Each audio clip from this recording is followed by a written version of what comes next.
दो मासेस हैं m1 m2, ये angle theta, no friction anywhere.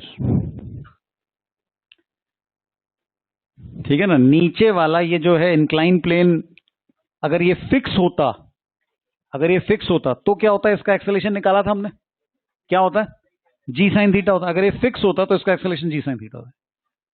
इस प्रॉब्लम में इसका नीचे वाले का भी हमें मास दिया हुआ है and this can move on this frictionless surface. ठीक है। और हमें इन दोनों के एक्सेलरेशन बताने। तो इसमें धागा वगैरह नहीं है, दो मासेस हैं, लेकिन जो है सिचुएशन थोड़ी ट्रिकी है।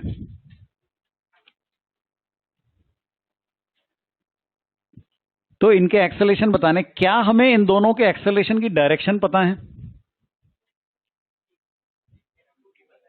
किसकी पता है? m2 के एक्सेलरेशन की डायरेक्शन पता है, डेफिनेटली इस तरफ होगा a2। क्यों भाई, इसमें किसी को डाउट तो नहीं? ठीक है। m1 के एक्सेलरेशन की डायरेक्शन इनिशियली हमें नहीं पता है। ठीक है ना, विदाउट कैलकुलेशन हमें पता नहीं है टू बिगिन विद। तो क्या करेंगे, अगर डायरेक्शन नहीं पता हो किसी वेक्टर की तो क्या करना पड़ता है, कंपोनेंट्स मानने पड़ते हैं। ठीक है ना। तो अगर इसकी डायरेक्शन नहीं पता है तो इसका एक्सेलरेशन अननोन वेक्टर है, तो उस वेक्टर के कंपोनेंट्स हम मान सकते हैं, एक इधर और एक इधर, म्यूचुअली परपेंडिकुलर डायरेक्शन में मानने पड़े। हॉरिजॉन्टल वर्टिकल भी ऑप्शन होता है, बट दिस इज बेटर, ये ज्यादा कन्वीनियंट रहेगा। ठीक है। एक्सेलरेशन को कभी भी बॉडी से टच नहीं करना है। ठीक है ना। तो ये है ax और ये है ay। So overall we are having 3 unknowns. वैसे तो दो चीजों के एक्सेलरेशन निकालने थे, लेकिन एक की डायरेक्शन भी नहीं पता, तो दो कंपोनेंट हो गए ax, ay और a2, ये तीनों हमें निकालने पड़ेंगे। ठीक है। तो ऑफ कोर्स हम दोनों के एफबीडी की इक्वेशन लिख सकते हैं, है ना, और वेज कंस्ट्रेंट भी आएगा। वेज कंस्ट्रेंट तुमने पढ़ा हुआ ही है, तो वो तो तुम बता ही दो क्या क्या बनेगा भाई, हमने बनाया ही था ऐसी केस में शायद। क्या आएगा वेज कंस्ट्रेंट?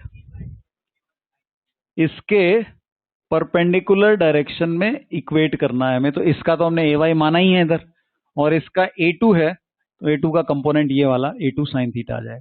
तो वेज कंस्ट्रेंट से हमें मिल रहा है ay is equal to a2 sine theta. अब दोनों के एफबीडी की इक्वेशन बनाओ। पहले m1 के लिए बना लो, चलो।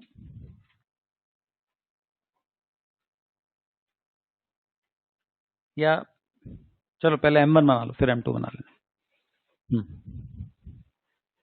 तो m1 के एफबीडी में कितने फोर्स आएंगे भाई?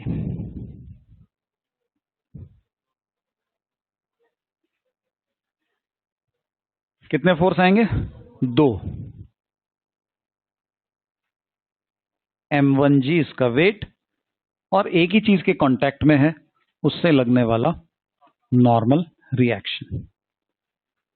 ठीक है। तो वेज से इस पे जो नॉर्मल रिएक्शन लग रहा होगा, ऐसे तिरछा लग रहा होगा, और इनके चलते एक्सेलरेशन के हमें दोनों कंपोनेंट में के फॉर्म में हमने माना हुआ है, तो ax इधर और ay इधर, वो भी एफबीडी के साइड में शो कर दो दोनों एक्सेलरेशन।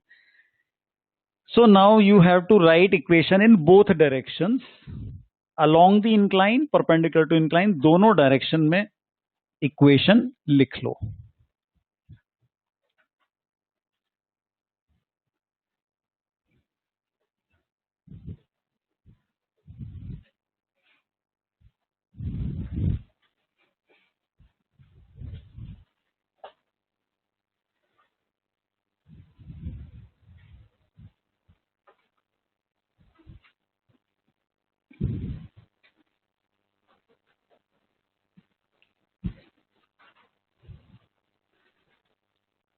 हाँ भाई, अलोंग द इंक्लाइन आसान है, क्या बनेगा? m1g, एक ही फोर्स है, इसका कंपोनेंट आ रहा है, m1g का कंपोनेंट आ रहा है m1g साइन थीटा। ठीक है ना, इस डायरेक्शन में, क्योंकि ये वाला एंगल तुम्हें पता है थीटा होता है। तो m1g sin theta, that is the only unbalanced force. So m1g sin theta is equal to m1ax. एक तो ये हो गया. y डायरेक्शन में m1g cos थीटा, ये ay की डायरेक्शन में, तो इसलिए इसको पॉजिटिव लिख रहे हैं भाई, ये ध्यान रखना. एक्सेलरेशन की डायरेक्शन वाले को पॉजिटिव लेना. m1g cos theta positive, n हो जाएगा negative, is equal to m1ay. ये बन गई दूसरी. और इस ट्रायंगुलर ब्लॉक का भी एफबीडी बनाओ. कितने फोर्स आएंगे इसमें?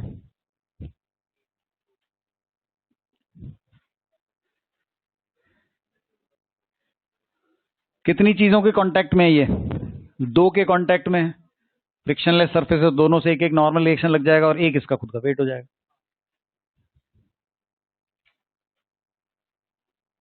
सो m2g. अच्छा, ये जो नॉर्मल रिएक्शन है ऑब्वियसली इसी का रिएक्शन पेयर है, तो जो यहां पे n जो वैल्यू लिखी हुई है सेम वैल्यू n यहां लिखेंगे n. ठीक है, this n action reaction pairs. Ground से जो लग रहा है उसका नाम डिफरेंट लो, उसकी वैल्यू कुछ और हो सकती है भाई. सो n1 लिख दो उसको. चलो ये ऐसे लिख दिया. And it has an acceleration in this direction a2. ये इसका एफबीडी है. ये बताओ कि इस n1 में हमारा कोई इंटरेस्ट है क्या? कोई इंटरेस्ट नहीं है. ना तो क्वेश्चन में दिया है, ना पूछा है, ना किसी और इक्वेशन में आएगा. ठीक है, तो इस n में हमारा इंटरेस्ट है क्योंकि n ऑलरेडी इस इक्वेशन में आ रहा है. भले ही क्वेश्चन में पूछा नहीं है लेकिन इस इक्वेशन में आ रहा है, तो इसलिए हॉरिजॉन्टल इक्वेशन बना लेते हैं हम, वर्टिकल नहीं बनाएंगे. ठीक है, तो क्या इक्वेशन बनेगी भाई?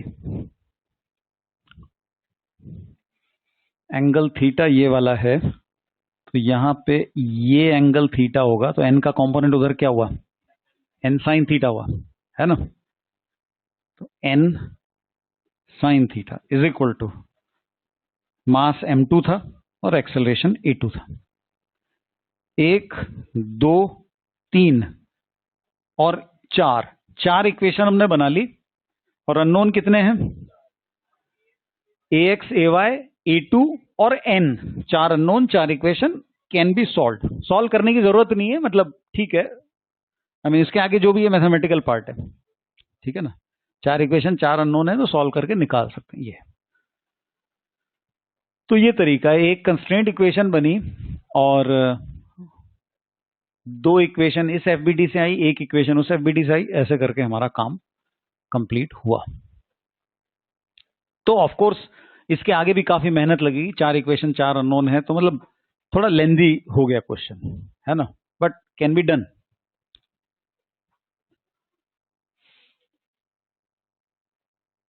अब देखो, हमने जो है इसका कंस्ट्रेंट बनाते हुए एक काम किया था हमने कि भाई जैसे उस ट्रायंगुलर ब्लॉक के फ्रेम में आ जाए, है ना.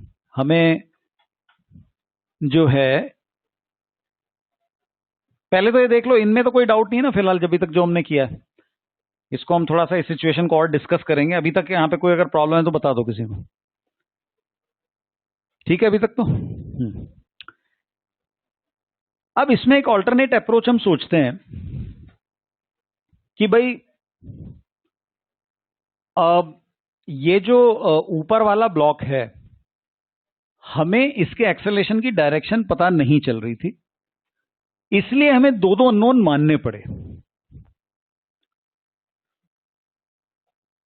अच्छा, इसके एक्सेलरेशन की डायरेक्शन वेज के रिलेटिव तो हमें पता है कि नहीं पता? वेज के रिलेटिव कौन सी होगी? Down the incline. ये हमने डिस्कस किया हुआ ऐसी सिचुएशन. तो वेज के रिलेटिव तो इसकी एक्सेलरेशन की डायरेक्शन हमें पता चल रही, तो इसको हमने वेज के रिलेटिव क्यों नहीं कंसिडर किया? इसके एक्सेलरेशन को वेज के रिलेटिव ले लेते तो काम आसान हो जाता. क्यों नहीं किया हमने? है भाई, इसके एक्सेलरेशन को वेज के रिलेटिव इस तरफ कुछ a डैश ले लेते. ऐसा हमने क्यों नहीं किया?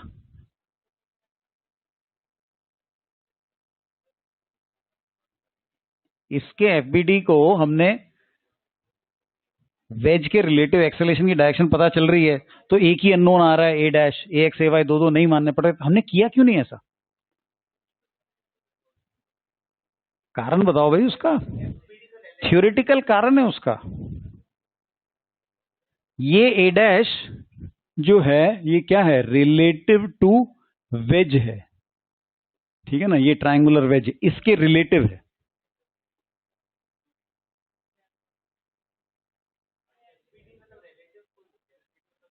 कारण क्या है उसका, फ्रेम इनर्शियल नहीं है, एग्जैक्टली। न्यूटन्स लॉज बताया था कि नहीं, are valid only in inertial frame of reference. This frame is not inertial because it is accelerated relative to ground. Ground को हम अप्रोक्सीमेटली इनर्शियल मान के चल रहे हैं, ठीक है ना, थ्योरेटिकली तो वो भी नहीं है, बट चलो ठीक है, उसको हमने मान रखा है। तो any frame that is accelerated relative to the wedge is non inertial, और नॉन इनर्शियल फ्रेम में न्यूटन्स लॉज वैलिड नहीं है। काश हमारे पास कोई तरीका होता कि हम नॉन इनर्शियल फ्रेम में भी इक्वेशन लिख पाते, तो ये आसान हो जाता, नहीं? एक ही अननोन आता और डायरेक्शन हमें पता चल जाती थी। काश ऐसा होता। फॉर्चुनेटली देयर इज अ वे, ठीक है। एक तरीका है जिससे हम नॉन इनर्शियल फ्रेम में भी न्यूटन्स लॉ की इक्वेशन करेक्ट लिख सकते हैं। मैं ये नहीं कह रहा कि नॉन इनर्शियल फ्रेम में वैलिड है Newton's law, it is not valid in non inertial frame, but हम इक्वेशन को करेक्टली लिख सकते हैं। तो उसके लिए पहले एक एक्सपेरिमेंट देखते हैं। वही वाली सिचुएशन है, एलिवेटर में वेइंग मशीन पे एक फिजिक्स का स्टूडेंट और एक उसका दोस्त यहां बाहर, ठीक है, ये सिचुएशन। तो ये मान लो ऊपर कुछ इसका एक्सेलरेशन है। इस सिचुएशन में ये एफबीडी क्या बनता है, इसका वेट आ गया, नॉर्मल रिएक्शन आ गया। अब देखो ये सिचुएशन है, ये एक्सेलरेटेड है, ठीक है। दोनों फिजिक्स के स्टूडेंट हैं, दोनों एफबीडी की इक्वेशन लिखेंगे अपनी अपनी कॉपी में, ठीक है, दोनों के पास कॉपी भी है मान लो, ठीक है। इसने क्या इक्वेशन लिखी, इसने इक्वेशन लिखी कि भाई n minus M G is equal to M A. इसने क्या इक्वेशन लिखी, इसने लिखी n minus M G is equal to 0। भाई n तो वही है जो नॉर्मल इसकी रीडिंग है, वेइंग मशीन की रीडिंग, तो फैक्चुअल बात है, जो है वो है, उसका कुछ नहीं कर सकते। और वेट m इंटू जी होता है, ये फॉर्मूला है। तो लेफ्ट हैंड साइड दोनों की इक्वेशन की आइडेंटिकल है। Force does not depend on frame of reference, ठीक है। कोई भी ऑब्जर्वर एफबीडी बनाए तो फोर्सेस तो वो के वही होंगे सबके इसमें। Acceleration depends on frame of reference. इसको दिख रहा है इसका एक्सेलरेशन, ये यहां पे ग्राउंड पे खड़ा हुआ है, इसको दिख रहा है इसका एक्सेलरेशन। ये खुद के रिलेटिव एक्सेलरेशन है ही नहीं, खुद के रिलेटिव इंसान का एक्सेलरेशन 0 के अलावा कुछ हो ही नहीं सकता। तो इसका राइट हैंड साइड 0 आ रहा। दोनों जने अपनी अपनी कॉपी लेके बैठे, पहले तो थोड़ा झगड़ा हुआ, इसकी इक्वेशन सही नहीं, तेरी गलत मेरी सही, जो भी। बाद में लेकिन इनको समझ में आया कि भाई ये वाली सही है और ये इक्वेशन गलत है। क्यों गलत है उसका कारण भी पता चला, क्योंकि ये नॉन इनर्शियल है, ही इज एक्सेलरेटेड, तो उसकी इक्वेशन गलत है, ठीक है। अब ये सोचता है कि भाई मैं अपनी इक्वेशन को सही कैसे करूं, ठीक है। राइट हैंड साइड में एम ए लिखने की सोचता है, मगर वो तो गलत है, खुद के रिलेटिव तो एक्सेलरेशन कुछ होता नहीं। तो वो ऐसे ही करेक्शन कर देता ऊपर कि भाई यहां लिख देते हैं माइनस एम ए। अब इक्वेशन सही हो गई।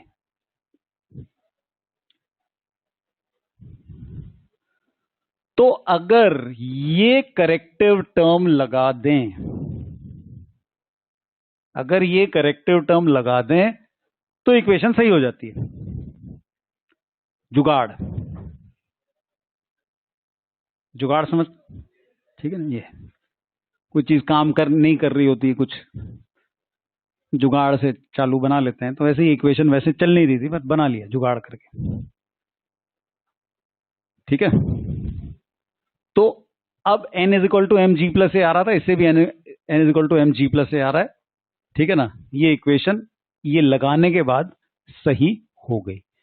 तो अब क्या है कि भाई नॉन इनर्शियल फ्रेम में न्यूटन सेकेंड लॉ की इक्वेशन, न्यूटन सेकेंड लॉ वैसे तो वैलिड नहीं है, लेकिन हमें इक्वेशन को करेक्ट लिखना है, तो हम लिख सकते हैं। कंडीशन बस यही है कि उस नॉन इनर्शियल ऑब्जर्वर को पता होना चाहिए कि भाई उसका एक्सेलेरेशन कितना है, तो अकॉर्डिंगली वो जो है करेक्टिव टर्म ये लगा सकता है। इस करेक्टिव टर्म का एक नाम भी है, इसका नाम है भाई स्यूडो फोर्स। स्यूडो फोर्स, ठीक है। स्यूडो का मतलब होता है नकली। अब देखो स्पेलिंग ही नकली है, पी से शुरू हो रहा है, बोल रहे हैं स्यूडो, ठीक है। पी साइलेंट जो भी है, नकली फोर्स, प्योरली नकली है। तुमने देखा कैसे लगाया गया इसको, देखा ना, सिर्फ ऊपर से चिपका दिया गया जबरदस्ती का। इससे ज्यादा नकली कोई चीज हो सकती है क्या? ये है, ठीक है। तो नॉन इनर्शियल फ्रेम में अगर इक्वेशन को सही करना है तो ऐसा एक टर्म फोर्स वाली साइड में लगा देते हैं। अब इस स्यूडो फोर्स का जो है एग्जैक्ट रिजल्ट हम लिखते हैं कि क्या लिखना चाहिए, तो इस पर्टिकुलर कंडीशन में लिखा है, ठीक है। So F P pseudo force vector का जनरल फॉर्मूला क्या होना चाहिए बता देते हैं। M S A F I vector negative,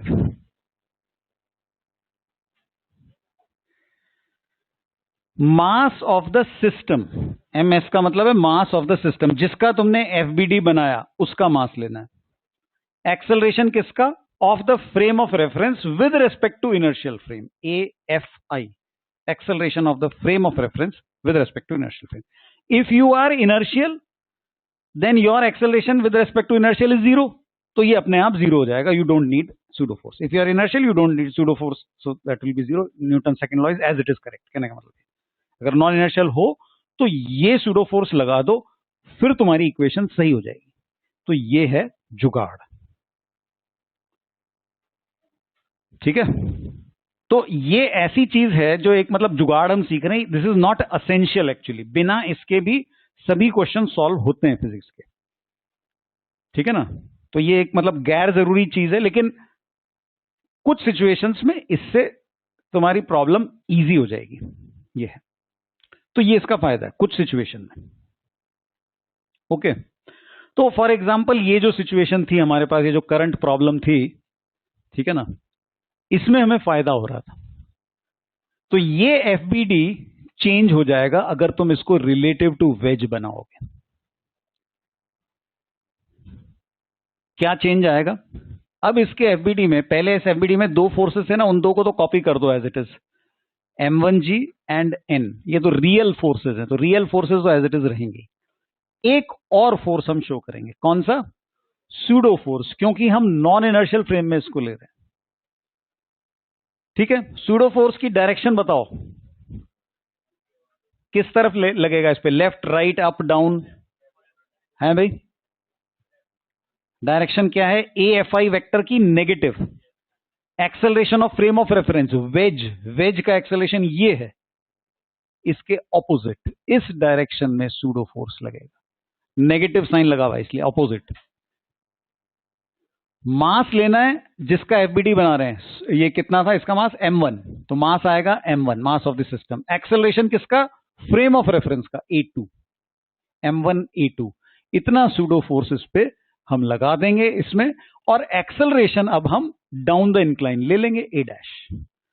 ये ध्यान रखना कि a डैश जो है वो रिलेटिव टू द वेज। तो इसके ऑल्टरनेट मेथड में तुम मतलब ये जो FBD था ये वाले पार्ट की बजाय तुम ये बनाओगे और इसमें तुम्हें दो इक्वेशन मिल जाएंगी। अच्छा, इस ऑल्टरनेट मेथड में of course you don't require the wedge constraint. Wedge constraint की जरूरत नहीं पड़ेगी, एक अननोन वैसे ही कम है। ठीक है, तो इसमें और इस डायरेक्शन में इक्वेशन लिख सकते हो। ये इस वाले पार्ट में कोई चेंज नहीं है, ये पार्ट एज इट इज है, क्योंकि इसको तो हमने एनीवे ग्राउंड फ्रेम में लिया था। क्यों भाई, ये A2 एक्सेलरेशन तो ग्राउंड फ्रेम में ही था, तो इसमें कोई चेंज नहीं है। ये जो ब्लॉक का FBD है वो पार्ट चेंज हो जाएगा, रिलेटिव टू दी वेज जो है वो ऐसा बनेगा। इसमें भी तुम्हें दो इक्वेशन ऐसे और ऐसे दो इक्वेशन लिख लेनी है एज बिफोर। ठीक है, तो अब जैसे मान लो इस डायरेक्शन में इक्वेशन लिखेंगे तो क्या लिखेंगे, m1g साइन थीटा तो था ही, m1g साइन थीटा, उसके साथ साथ ये भी आ जाएगा m1a2 cos theta plus same direction में तो m1a2 cos theta is equal to n का कोई कंपोनेंट है नहीं, इज इक्वल टू मास क्या था m1 एक्सेलरेशन a डैश, इस फ्रेम में एक्सेलरेशन a डैश।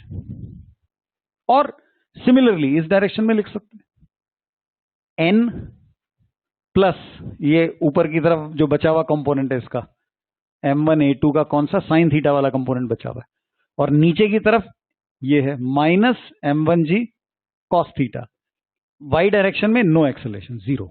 ये सो ऑल्टरनेट मेथड में जो है तुम्हारी ये इक्वेशन हो गई। तो ये दो इक्वेशन और ये तीसरी इक्वेशन 1 2 3, इससे प्रॉब्लम सॉल्व होगी। इक्वेशंस को सॉल्व करने की जरूरत नहीं, सिर्फ बस ये है कि दो मेथड हमने कंपेयर कर लिए। तो इस सेकंड मेथड में तुम्हें वेज कंस्ट्रेंट एलिमिनेट हो गया, क्योंकि वेज कंस्ट्रेंट का यूज करके हमने सीधा बोल दिया रिलेटिव एक्सेलरेशन इधर है, बस 3 अननोन्स 3 इक्वेशन ऐसे हम कर सकते हैं। ठीक है, तो ये ऑप्शन होता है।